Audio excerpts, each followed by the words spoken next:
अक्सर मन में ये सवाल उठता है ना कि ये जो एक गहरी शांति की, एक जुड़ाव की तलाश है, वो हमें कहाँ ले जाएगी।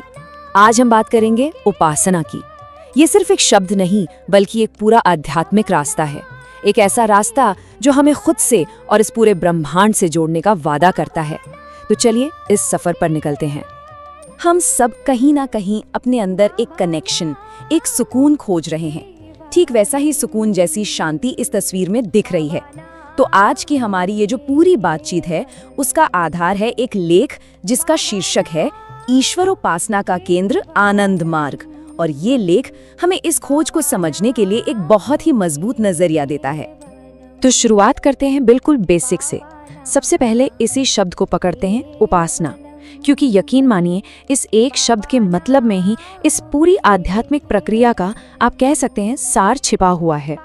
देखिए ये कितना सुंदर है। उप जिसका मतलब है पास और आसन मतलब बैठना। तो उपासना का सीधा साधा मतलब हुआ पास बैठना।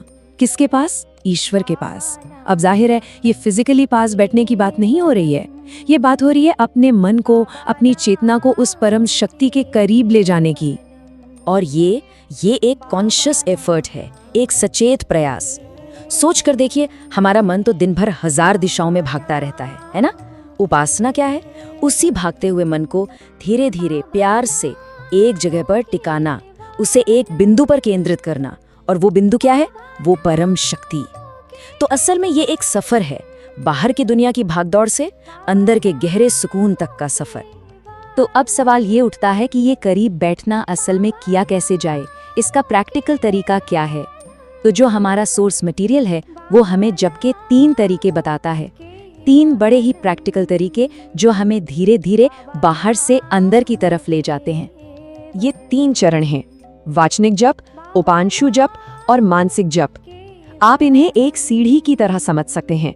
एक ऐसी सीढ़ी जिसका पहला पायदान है बाहरी आवाज और मंजिल है हमारे भीतर का गहरा मौन। चलिए एक एक करके इन पायदानों पर चढ़ते हैं और इन्हें समझते हैं। तो सबसे पहला कदम, सीढ़ी का पहला पायदान है वाचनिक जप। इसमें क्या होता है? मंत्र को इतनी आवाज में बोला जाता है कि आसपास के लोग भी सुन सके। और ये खासकर जो लोग शुरुआत कर रहे हैं उनके लिए बहुत फायदेमंद होता है। क्यों? क्योंकि जब हम आवाज पर ध्यान लगाते हैं तो मन का इधर उधर भटकना थोड़ा कम हो जाता है, उसे एक सहारा मिल जाता है।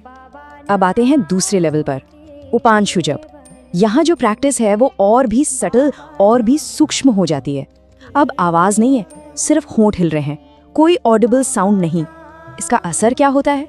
सारी की सारी एनर्जी जो बाहर जा रही थी अब वो अंदर की तरफ मुड़ने लगती है और हमारा ध्यान और भी गहरा होने लगता है। और फिर आता है जप का सबसे एडवांस स्टेज, मानसिक जप।